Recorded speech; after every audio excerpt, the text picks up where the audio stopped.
चलिए, आज के वीडियो का टॉपिक है मूल अधिकार। ठीक है, फंडामेंटल राइट्स अब बैकग्राउंड मतलब कि उसकी पृष्ठभूमि में समझते हैं क्या होते हैं, इनकी आवश्यकता क्यों है। ठीक है, क्या ये एब्सोल्यूट होते हैं मतलब आत्यंतिक होते हैं, क्या इनमें संशोधन किया जा सकता है। इन सारी बातों को देखते हुए मूल अधिकारों में जो आर्टिकल 12 से लेकर 35 तक दिए गए इन सभी चीज़ों को समझेंगे हम। इसमें क्या क्या विवाद है, कौन कौन से अब तक विवाद हुए हैं, इन सभी चीज़ों पर अपन चर्चा करेंगे। तो स्वागत है आप लोगों का और स्टार्ट करते हैं हम फंडामेंटल राइट्स बैकग्राउंड इसका। ठीक है, तो देखिए सबसे पहली बात तो मूल अधिकार होते क्या है। देखिए इसमें ना एक इम्पॉर्टेंट चीज़ ये है कि मूल अधिकार की कोई एक निश्चित परिभाषा नहीं है। सभी देशों ने अपने अपने अनुसार वहाँ की जनता को या वहाँ के व्यक्तियों को कुछ अधिकार दिखे रखे गए। अगर हम भारत की बात करें तो भारत की राज्य व्यवस्था के अनुसार हम ये समझेंगे कि भारत में मूल अधिकारों की विशेषता क्या है और दूसरी चीज़ ये कि हमारे यहाँ पे मूल अधिकारों की आवश्यकता क्यों है। तो देखिए इसके मैंने पॉइंट दिए हैं और आपको ये एक फ़ोटो वोटो ले लिया करिए इसकी आप, ताकि ये मेंस के अकॉर्डिंग बहुत अच्छा टॉपिक है। अगर मेंस में से क्वेश्चन आए तो इसको आप सिनॉप्सिस जो बना है इसके अकॉर्डिंग बहुत अच्छे से लिख भी सकते हैं, अगर ये समझ में अच्छे से आ जाता है तो। ठीक है, तो हम समझते हैं कि मूल अधिकारों का अर्थ है क्या। तो देखिए सबसे पहले तो क्या लिखा है इसमें कि आधारभूत स्थितियाँ।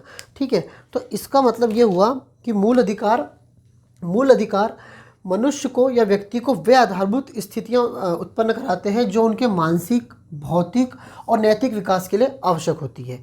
ये सिर्फ किसके संबंध में बात कर रहा हूँ मैं, सिर्फ और सिर्फ बात हो रही है मूल अधिकारों के संबंध में। ये चीज़ शेष अधिकारों के संबंध में नहीं है। मतलब अगर मूल अधिकारों की विशेषताओं की बात करूँ तो जो आधारभूत स्थिति है वो व्यक्ति के मानसिक विकास, भौतिक विकास और उसके नैतिक विकास के लिए आवश्यक होती है। शेष अधिकारों के संबंध में ये नहीं कहा जा सकता। ठीक है, सबसे पहली तो ये हो गई इसकी। दूसरा, यह देश की मौलिक विधि होती है। मूल अधिकार किसी भी देश की मौलिक विधि होती है जो वहाँ के संविधान में होती है और संविधान उसे लागू करता है। ठीक है, मूल अधिकार क्या होती है, किसी भी देश की एक मौलिक विधि होती है जो किसके द्वारा प्रदान की जाती है, उस देश के संविधान के द्वारा प्रदान की जाती है। ठीक है, तीसरी चीज़ क्या कि ये सिर्फ कार्यपालिका को ही नहीं विधायिका को भी मर्यादित करते। इसका मतलब ये हुआ कि मूल अधिकार सिर्फ कार्यपालिका की शक्ति को ही मर्यादित नहीं करते। मर्यादित करना मतलब कि कार्यपालिका कोई ऐसा कानून बना दे जो मनुष्य के मूल अधिकारों के खिलाफ है तो वो उसको मर्यादित कर देते हैं। ठीक है, मूल अधिकार तो ये कह रहा है कि मूल अधिकार सिर्फ कार्यपालिका को ही मर्यादित नहीं करते बल्कि किसको भी करते हैं, साथ ही साथ विधायिका को भी करते हैं। इसका मतलब मान लो विधायिका ने कोई ऐसा कानून बनाया जो मूल अधिकारों के खिलाफ है तो उसे वो उस मात्रा तक शून्य घोषित, न्यायपालिका जैसे फॉर एग्जांपल केंद्र सरकार ने कोई कानून बना दिया जो मूल अधिकारों के खिलाफ है तो न्यायपालिका क्या करेगी, न्यायपालिका उसको उस मात्रा तक शून्य घोषित कर देगी जहां तक वो क्या कर रहा है, उसका उल्लंघन कर रहा है। देखिए वह कानून उस मात्रा तक शून्य हो जाएगा जहां तक वो क्या कर रहा है, मूल अधिकारों का उल्लंघन कर रहा है। तो ये सिर्फ कार्यपालिका को ही नहीं बल्कि विधायिका को भी क्या करते हैं, मर्यादित करते हैं। परिवर्तन, मूल अधिकारों में अगर हम परिवर्तन की बात करें तो मूल अधिकारों में परिवर्तन सिर्फ और सिर्फ काय के द्वारा किया जा सकता है, संविधान में संशोधन के माध्यम से किया जा सकता है। ठीक है, अन्य विधियों में मतलब अन्य कोई कानून है तो उसमें संविधान संशोधन की आवश्यकता नहीं होती है। फॉर एग्जाम्पल जैसे कोई कानूनन अधिकार है, जैसे कि आपका उपभोक्ता संरक्षण अधिकार, ये कानूनी अधिकार हुआ आपका, तो इसमें अगर संशोधन करना है तो एक विधेयक आएगा, साधारण बहुमत से उसे पारित कर दिया जाएगा। मतलब कि संविधान में संशोधन करने की आवश्यकता नहीं पड़ेगी। यदि किसी कानूनन अधिकार में भी संशोधन करना है तो फिर जो संवैधानिक प्रावधान है उसके तहत किया जाता है। लेकिन मूल अधिकारों में परिवर्तन करने के लिए किसकी आवश्यकता पड़ती है, संविधान में क्या करना पड़ेगा, संशोधन मतलब कॉन्स्टिट्यूशन अमेंडमेंट। जैसे टैक्स की विधि के लिए लाया गया था तो जीएसटी लाया गया, 121वां संविधान संशोधन हुआ फिर उसके लिए। ठीक है, तो ये इस तरह से होगा। इसके अलावा जैसे सभी कानूनी अधिकार क्या नहीं होते, मूल अधिकार नहीं होते। जैसे मैंने बताया आपको उपभोक्ता संरक्षण, ये कौन सा अधिकार है आपका, कानूनी अधिकार है, ना कि ये क्या है आपका मूल अधिकार। कौन सा हो गया आपका, उपभोक्ता संरक्षण। इसके अलावा क्या है, संपत्ति का अधिकार।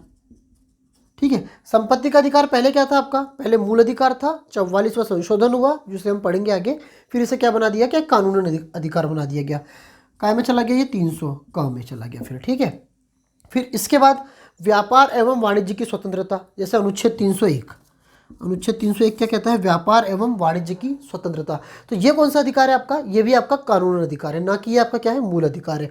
तो सभी कानूनी अधिकार क्या नहीं होते हैं, मूल अधिकार नहीं होते हैं। ठीक है, अगली विशेषता क्या है कि मूल अधिकार सकारात्मक भी हो सकते हैं और नकारात्मक भी हो सकते हैं, मतलब पॉजिटिव भी हो सकते हैं और नेगेटिव भी हो सकते हैं।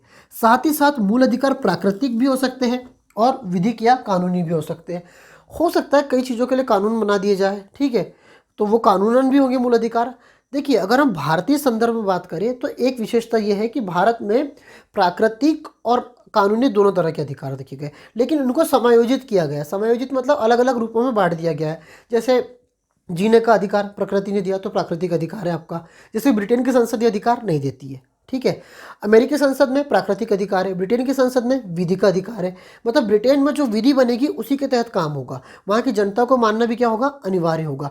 लेकिन हमारे यहाँ पे क्या होगा कि हमने प्राकृतिक भी दिया है और कानूनन भी दिया, दोनों दिया है, ठीक है। इसके अलावा ये हो गया, सभी कानूनी अधिकार क्या होते हैं आपके, मूल अधिकार नहीं होते हैं। परिवर्तन संविधान में संशोधन के माध्यम से होगा। कार्यपालिका को, विधायिका को मर्यादित करता है मूल अधिकार। देश की क्या होती है, मौलिक विधि, जो हमें कौन प्रदान करता है, देश का संविधान प्रदान करता है, और ये आधारभूत स्थितियां पैदा करते हैं। अब बात करते हैं कि भारत में मूल अधिकारों की आवश्यकता क्यों है। तो भारत में मूल अधिकारों की आवश्यकता क्यों है, तो इसके भी कुछ पॉइंट है। जैसे पहला पॉइंट क्या हुआ कि जनता निरक्षर है। देखिए, भारत की अधिकांश जनता कैसी है, निरक्षर है, मतलब वो अपने अधिकारों को जानती नहीं है। ना तो वो अपने राजनीतिक अधिकार जानती है, ना ही अपने वो मूल अधिकार या अपने किस अधिकारों के बारे में उसे पता है। तो उन्हें नहीं पता है, इसलिए हमने क्या कर दिया, संविधान में एक मूल अधिकार दीजिए ताकि जनता को सुरक्षित किया जा सके। जो जनता अल्पसंख्यक भी है, जो जनता कम पढ़ी लिखी है, उसको उसके बारे में जानकारी मिलती रहे। अगला संसदीय प्रणाली है। तो देखो, संसदीय प्रणाली होने के कारण क्या क्या क्या हो सकता है कि कार्यपालिका में तो बहुमत है ही, और साथ ही साथ आपका बहुमत कायम हो जाता है विधायिका में।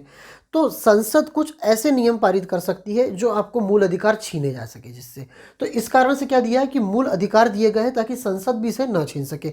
इसमें क्या करना पड़ेगा, संविधान में संशोधन, और यह सबकी सहमति से होगा। अगली बात क्या है इसमें कि धार्मिक व नस्ली वैविध्यता है। देखिए, हमारे यहाँ पे अनेक धर्म, अनेक नस्ल के लोग रहते हैं, तो जो अल्पसंख्यक समुदाय है, हो सकता है कि वो मुख्य धारा में नहीं आ पाते। मुख्य धारा में नहीं आ पाने का मतलब कि बहुत अधिक वैविध्यता होने के कारण, बहुत अधिक नस्लीय भाषाई विविधता होने के कारण क्या होता है कि सरकार के कामकाज में या सरकार में सभी लोगों का समान रूप से प्रतिनिधित्व नहीं होता है। तो अल्पसंख्यकों के अधिकार नहीं छीने जाए, इसलिए हमने क्या देखे रखे गए, संविधान में मूल अधिकार देखे रखे गए। फॉर एग्जाम्पल, मान लो बहुसंख्यक लोग हैं और वो किसी एक सांप्रदायिक दल के पक्ष में आ जाए, तो हो सकता है कि वो क्या बनाए, विभेदकारी कानून बनाए। उस विभेदकारी कानून से क्या होगा, बहुमत की तानाशाही होगी। तो इसी बहुमत की तानाशाही को दूर करने के लिए क्या रखा हमने, अल्पसंख्यकों की सुरक्षा के लिए क्या बनाए गए, फंडामेंटल राइट्स बनाए गए, ठीक है। अगली बात क्या है कि हमारे यहाँ कैसी पद्धति है, संघात्मक पद्धति है। अब देखिए, संघात्मक पद्धति होने के कारण क्या होगा, संघात्मक पद्धति है तो राज्यों को अपने अधिकार है। तो हो सकता है कि कभी कोई राज्य सरकार तानाशाही कर ले, तो राज्य सरकार की तानाशाही के कारण क्या होगा कि वो अपने राज्य के व्यक्तियों के कुछ अधिकारों को छीने। इसीलिए हमने क्या देखे रखे गए, मूल अधिकार देखे रखे गए। और इनमें संशोधन कैसे होगा, सिर्फ संविधान में संशोधन के माध्यम से होगा, जो कि 2/3 बहुमत लगता है, जिसे हम समझेंगे आगे। और राज्यों का भी समर्थन आवश्यक होता है। विशेषाधिकार नहीं है। देखो, इसमें स्पष्ट कर दिया गया कि मूल अधिकार में किसी व्यक्ति को या किसी समुदाय को या किसी भी तरह के व्यक्ति को क्या नहीं है, कोई विशेषाधिकार नहीं है। विधि के समक्ष सभी लोग कैसे हैं, समान है। विधि के समक्ष सभी लोग कैसे हैं, समान है। मतलब किसी को भी क्या नहीं दिए गए, विशेषाधिकार नहीं दिए गए। अगर हम बात करें दलित की, आदिवासियों की, स्त्रियों की, तो एक बहुत लंबे समय से वर्चस्वशाली लोगों ने या बड़े लोगों ने या जिनकी मतलब कि सामाजिक स्थिति बहुत अच्छी थी, उन लोगों ने इन पर बहुत अधिकार जमाए हैं, ठीक है, या इनका शोषण किया है, इनका दमन किया है। तो उन सभी लोगों को मुख्य धारा में लाने के लिए भी क्या की आवश्यकता थी, हमारे यहाँ पे फंडामेंटल राइट्स की आवश्यकता थी। तो ये हो गया मूल अधिकारों का अर्थ, ये कुछ पॉइंट दिए हैं और भारत में मूल अधिकारों की आवश्यकता क्यों है। अगर इसके साथ हम देखें तो इसमें एक दो चीज़ें क्या है, जैसे कि इसके साथ हम देख सकते हैं, जैसे मूल अधिकार कहाँ दिए गए हमारे यहाँ पे, भाग 3 में, आर्टिकल 12 से लेके 35 तक के। विशिष्ट रूप में अगर हम बात करें तो विशिष्ट रूप से यह दिए गए हैं आर्टिकल 14 से लेके 32 तक के। 12, 13, 33, 34 और अगर 35 की बात करूं तो इनमें ना कुछ इसकी परिभाषा, मूल अधिकारों की विधियां, मतलब कि कुछ अलग अलग प्रावधान मूल अधिकारों के लिए बनाने के लिए, कुछ नियम या उनमें संशोधन के प्रावधान, कुछ इस तरह के प्रावधान दिए गए। अगर विशिष्ट शक्तियों की बात करें तो 14 से लेकर कहाँ तक दी गई है, 32 तक दी गई है, जिसमें मुख्य रूप से कितने मूल अधिकार हैं आपके, इसमें आपके मुख्य रूप से दिए गए हैं 6 मूल अधिकार। और वो 6 मूल अधिकार कौन कौन से आपके, मैं उन्हें भी लिख देता हूँ यहाँ पे ताकि समझने में आसानी जाए।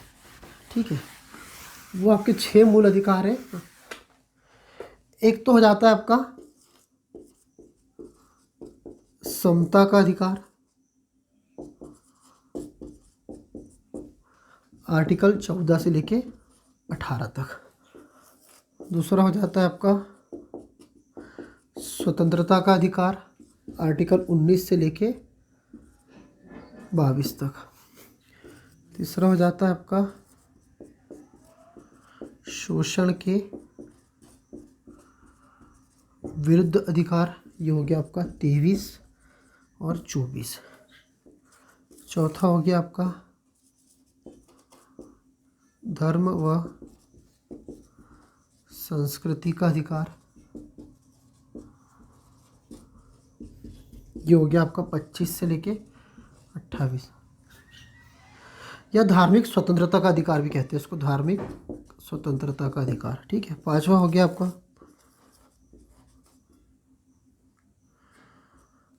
धार्मिक शिक्षा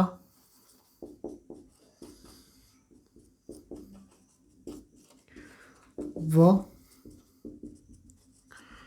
संस्कृति का अधिकार, ये हो गया आपका 29 और 30। फिर एक और था आपका 31वां संपत्ति का अधिकार, अब उसे हटा दिया गया 44वें द्वारा। फिर एक हो जाता है आपका